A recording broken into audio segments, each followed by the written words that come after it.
All right, without any further ado, let me end the meeting for those of you still remaining here and talk a little bit about beach and bay. For those of you, if you didn't get a chance, with this venue, we were not able to use visuals, which helps a lot with the topic I'm going to talk about. But if you haven't seen the poster boards up here, I would ask you to maybe take a look before you leave. They will also be online. The one here in the center on sustainability, this is something that the group put together a long time ago. You've heard Wally talk about this in the past regarding the 4 legs of sustainability: water conservation, our flood management, the bays, dredging of the bays, and beach maintenance. As important as all of these are, none of this happens without a long-term financial plan. You heard the mayor talk about this. This is absolutely essential. Why are we talking about this now? Somebody asked about 10 years from now. What about 10 years in the past? Sustainability has become much more important. Why is that? All heard about global warming. You can think what you want to think about global warming, but it's absolutely certain the sea level is rising. There's no question about it. Our island that we sit on is also sinking. So those two are working against us. We're an island. Water on one side, water on the other side. Why are people here? Just talk to the real estate guys. Just talk about what our property values are doing. Okay? It's a lot cheaper on the other side of Route 9. Why are people here? Because of the bay, because of the beach. If we don't take care of the bay and the beach, things are going to happen. And so it's absolutely critical that we pay attention to these resources. So in the past, Wally has gone through each of the legs of the school, and he asked me to talk about beach and bay today. But I do want to just give a highlight on some of the other areas very quickly. First of all, and this is the easiest thing and the cheapest thing we can do, water conservation is absolutely essential.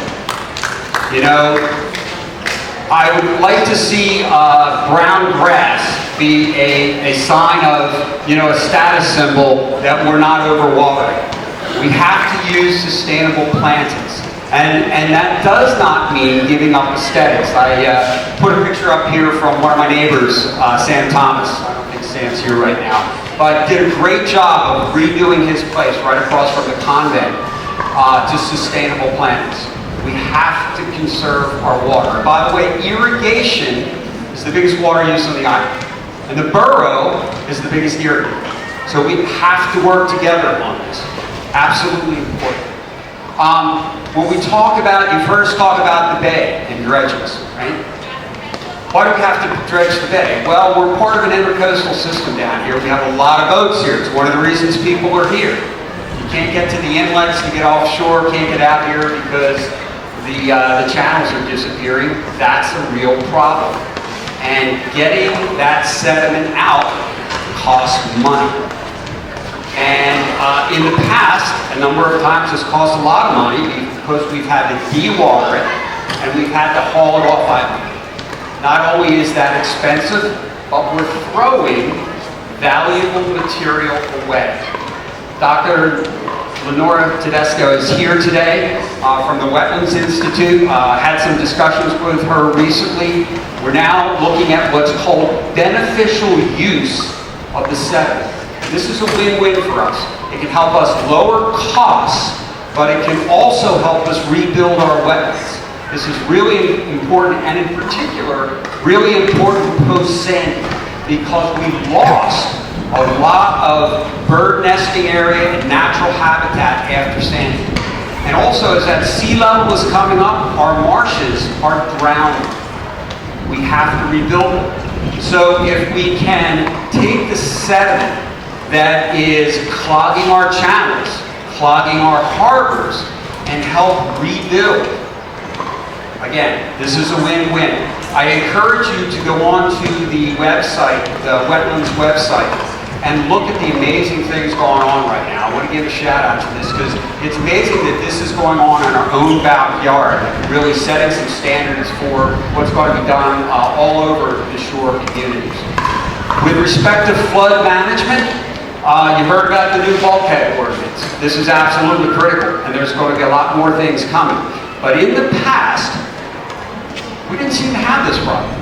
We had gravity drain of our runoff. So what's the problem? The sea level is rising. The island is sinking. We don't have that gravity runoff that we used to be able to rely on. Not only that, we have a lot more runoff because of all the homes. You heard about all the rebuilding that's going on. So we're putting a lot more water into the runoff. So something's got to be done. So we're building a new pumping station. Costs a lot of money. For those of you lucky enough to be developing property on the bay, you're being asked to rise your bulkheads. Costs a lot of money. But we've got to do something. And you heard about this big study that's being done across, really for the North Atlantic to try to address this. Problems that we have are not unique to Stone Harbor or 7 Mile Island. They're common for any island. But we have our own issues that are very particular to them. So, and I really want to give a shout out to Wally Bishop, who couldn't be here today, because he has really pushed the borough very hard on developing plans for this, and it has also been helping to identify solutions. Absolutely critical. We're all in this together. So let's shift over a little bit now to talk about the beach. When the mayor was here, she did some recalling about the rocks. Now, if you go down the beach right now, you don't see any of these rocks. They're all there. I think a number of us have been around long enough when we used to stand on the beach and the bulkhead was about up here, and we had rocks protecting the bulkhead. This picture over here, if you haven't seen it, it's from the Department of DEP website. It's a picture of 103rd Street, 1998. If you haven't seen it, look on our website. We'll post it or take a look before you go. It's like looking at Townsend's Inlet. You just see rocks and water. There's not any sand anywhere. Mayor was talking about when you used to be able to go under the pavilions with your beach chair. Well, there you need your raft because there's nothing but water. Now, if you look underneath of that, it's a picture I took a couple weeks ago. The same vantage point, 250-foot dune, beautiful beach. How'd that happen? You heard the mayor allude to that. We had to rebuild our beaches. They had been engineered. This is not what nature gave us. This is what the Army Corps of Engineers gave us.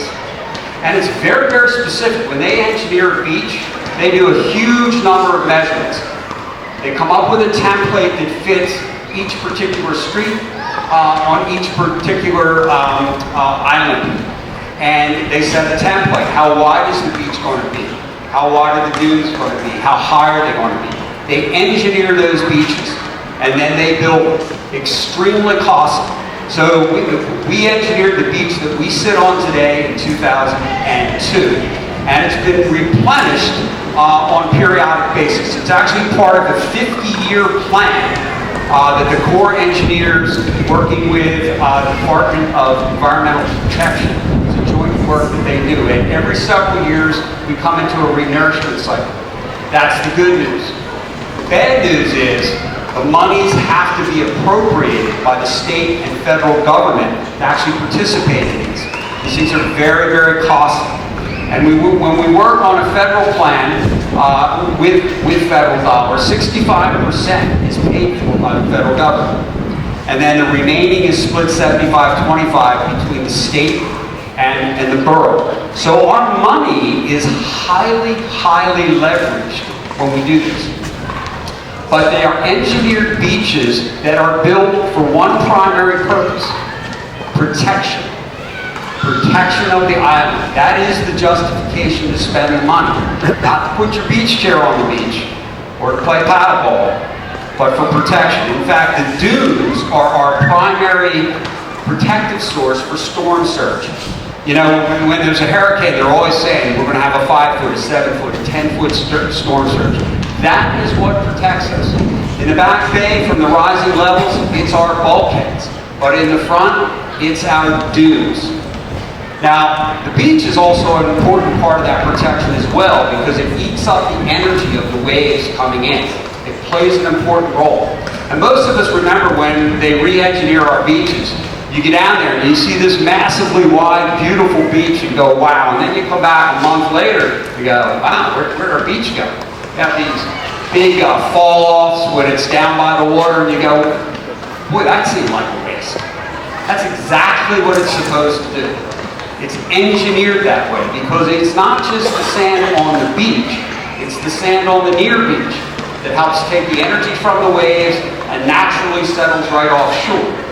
And there's a pattern, so we have an engineered beach, but we also have what I call a de-engineered beach. So we go through kind of an ebb and flow over the course of the year.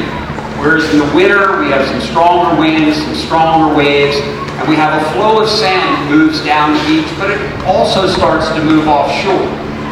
When the spring and summer come around, the winds shift around, the waves subside to some extent, and now we start to rebuild in a natural fashion of the beaches. This is a natural ebb and flow that we have, and for years, it's served us very, very well.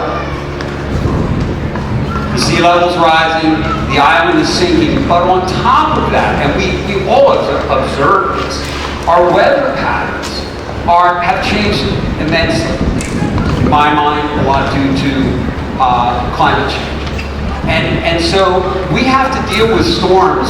How many times have you seen somebody's got a 100-year storm and they just had their last 100-year storm 2 years prior? The intensity and volatility of these storms are increasing. And so what's happening is that natural ebb and flow is taking a downward trajectory. And the only way we can counter that is to renourish our beaches. But again, that takes a lot of money. And without that money, the island as we know it goes away. So it's really important when you heard the mayor and Bob Smith talking about our fiscal plan. Having a long-term fiscal plan is absolutely essential to the sustainability of the island. You know, somebody asked me one time, which is the most important leg of the stool that we have to really pay attention to? And for me, it's not the leg. It's that foundation, that financial foundation. Because all the legs collapse if you don't have the money to sustain it. And it's our money.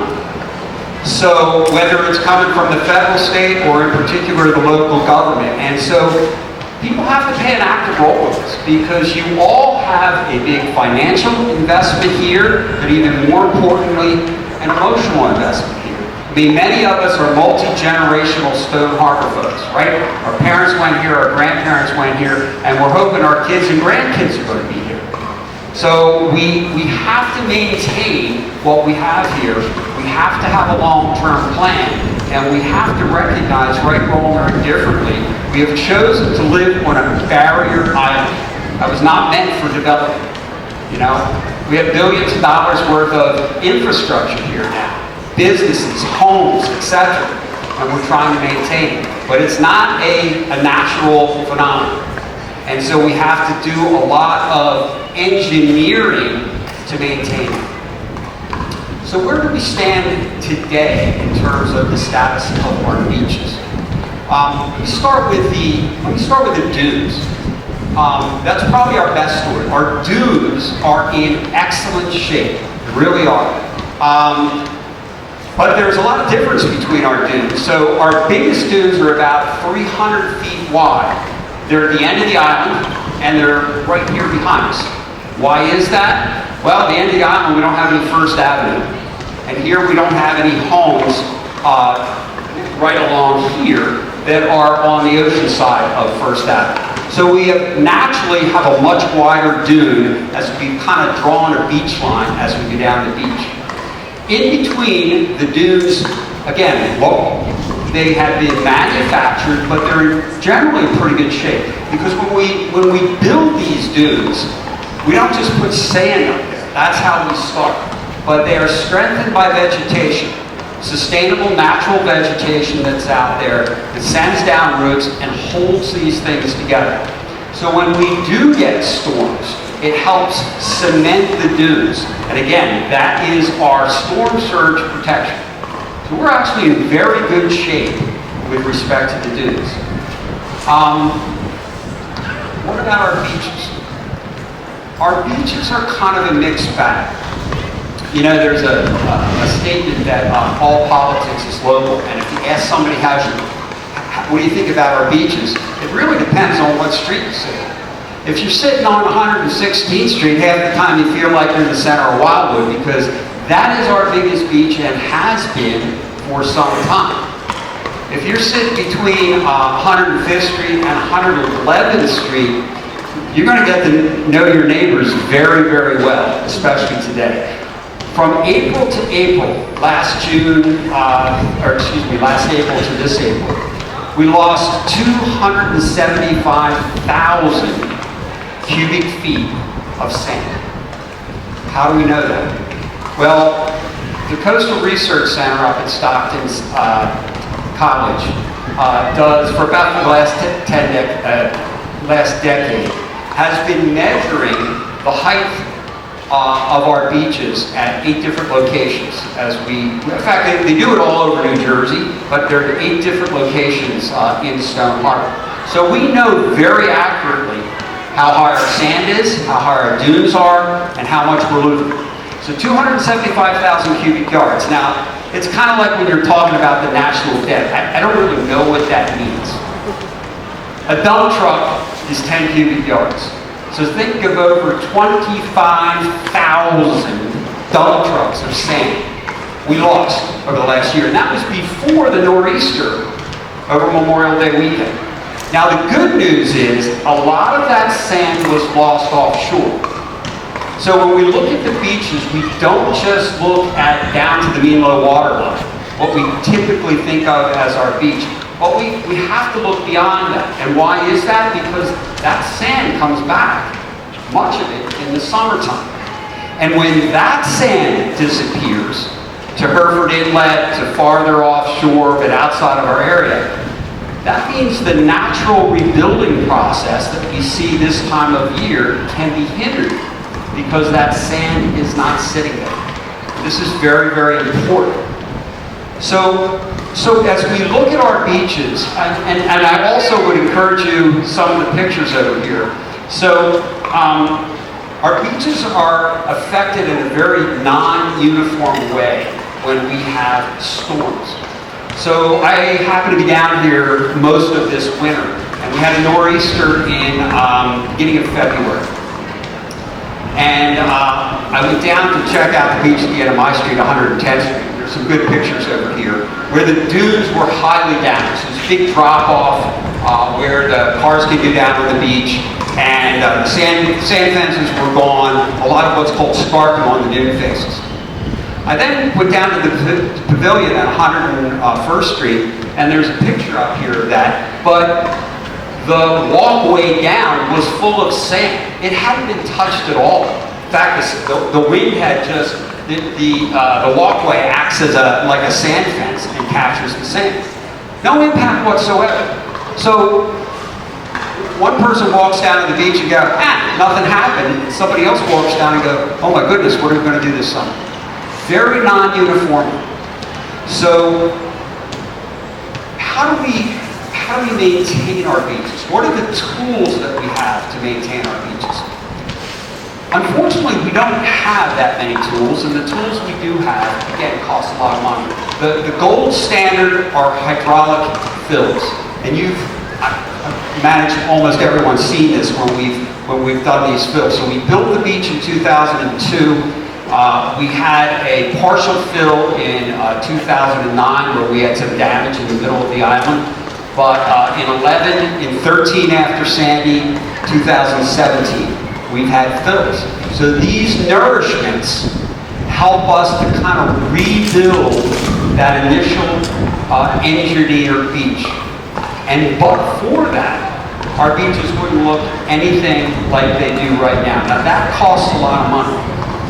As I said, our money is highly leveraged with the state and federal government. We're running into a particular issue. So 2019 was a refill year. And Avalon, who we usually participate with, did a refill that year. We did not. Why is that? Their sand comes from Townsend's Inlet. Our sand comes from Hereford Inlet.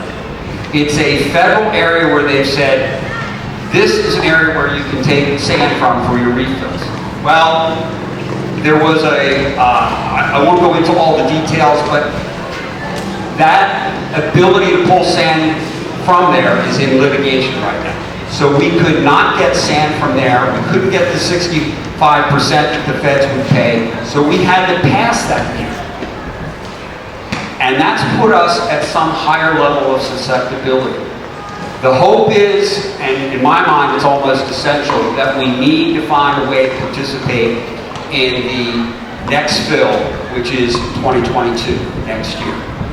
Avalon already has plans, as does, it's interesting. Everyone who thinks about Wildwood's beaches, right? They're the biggest beaches, anywhere in New Jersey. North Wildwood, for the last, maybe 6, 7, 8, 9 years now, has had a huge problem, just like North End of Avalon. It's the way they're situated relative to the coast. So North Wildwood has a huge problem. And actually right now, because Wildwood does so well, they're not actually in the federal plane. They're trying to get into that. But they're they have to just work with the state to take care of their beaches. So it's not just us. The whole area down here has problems with this. Now, what else can we do other than a hydraulic fill? Because these are very expensive and they only occur every so often. For Stone Harbor, it's been pretty much the only pistol on our gun. Now, Avalon and North Wildwood have been doing something called backpassing, where they take sand from beaches that are in very good shape and they move it to beaches that are struggling. It's kind of like the Robin Hood approach to beach maintenance. Now, it still is fairly expensive. It's also fairly pedestrian. They're just grabbing sand via bulldozers, in dump trucks, and moving it down the beach. But it's pretty effective.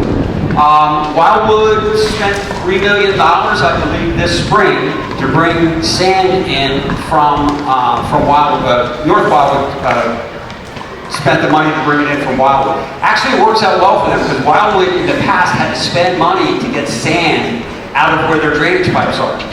They have so much sand there, they have to pull it out because it affects their drain off. So now they're sending that sand to North Wildwood.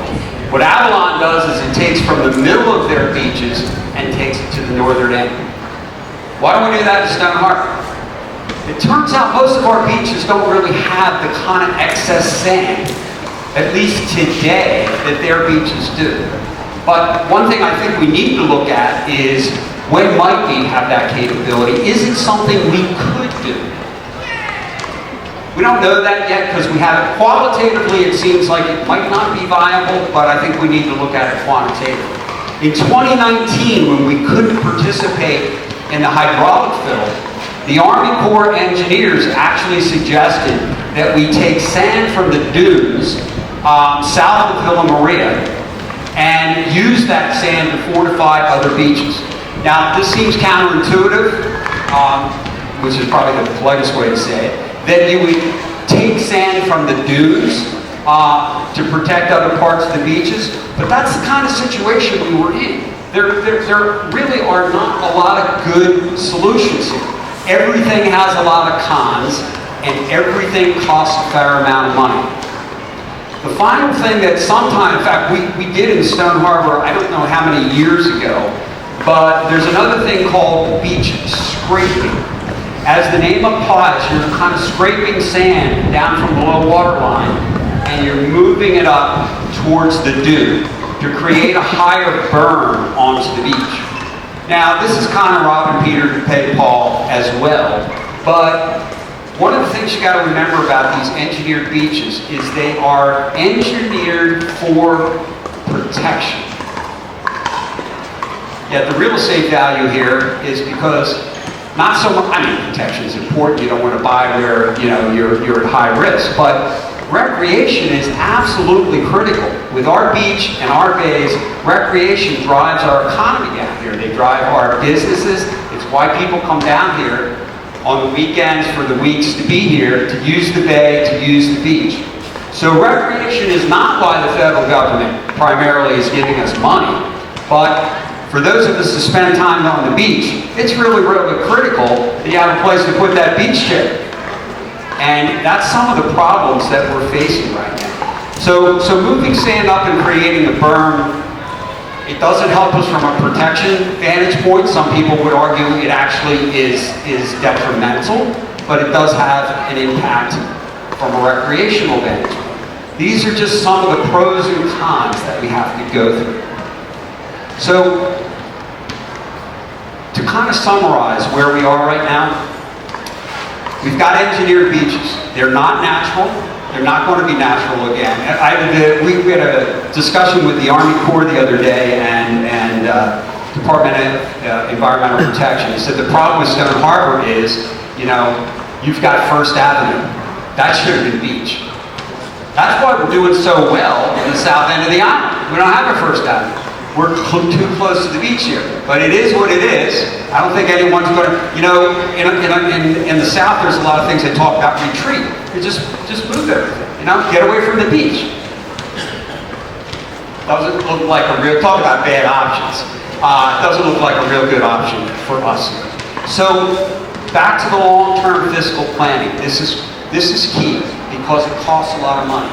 And I think one of the things we need to work with, and SHPOA is a strong supporter of, is to try to find other options that might be viable. And by the way, anything you want to do, you need to be permitted. Taking bulldozers and moving sand on the beach, that just doesn't happen. You have to have state permits. You have to go through environmental protection. Sometimes there's federal things, depending on what you're going to be doing. So all of this takes planning. So what can you do? One of the most important things that you can do is to stay involved and stay informed. You have a financial and an emotional commitment to this town, and as you heard, Borough was talking about, we've got some financial challenges. We got a lot of money to spend for sustainability in the next decade. I'm glad to hear Mayor talking about, you know, utilizing a beautiful asset we have down in Marina, but we have a lot of money to spend to protect what we have right now and retain what we have right now. So SHPOA, as you heard Rich say, I mean, we are here for two primary purposes. To inform you of what is going on right now, so you can understand what some of these issues are that are in front of us, but also to act as your voice. So we can hear back to you what is important, and we can feed that back to the borough, because they've got a lot of tough decisions to make. And all of this comes down to prioritization. So your role is to let us know what your priorities are and what's important to you. So with that, I'd like to thank you for your attention and sticking around. You know, sustainability is everybody's responsibility. And so you know, responsibility means you have to do things. Our tagline is the seashore at its best. We need to work at that. That used to be real easy. It's getting harder and harder all the time. So we need all of your help, working with council, working together to do that. So with that, I will say thanks for your attention.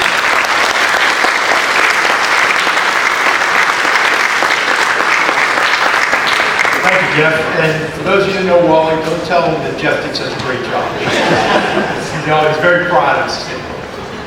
Again, thank all of you for staying. I tried to find a place to turn the sun on, but I haven't found that switch yet. But I promise you we will. Appreciate your attendance. I hope you found it useful. I hope you're finding our emails, our blast, beach buzz, etc. useful. We'll continue to put them out there. And as I said to you, jokingly but seriously, keep the cards and letters coming. Tell us what you think. Tell us what's on your mind. We want to be the voice. We want to be a conduit to help get information to the right places in the world. So with that, appreciate your attendance, and we'll be seeing all of you on the beach. Thank you.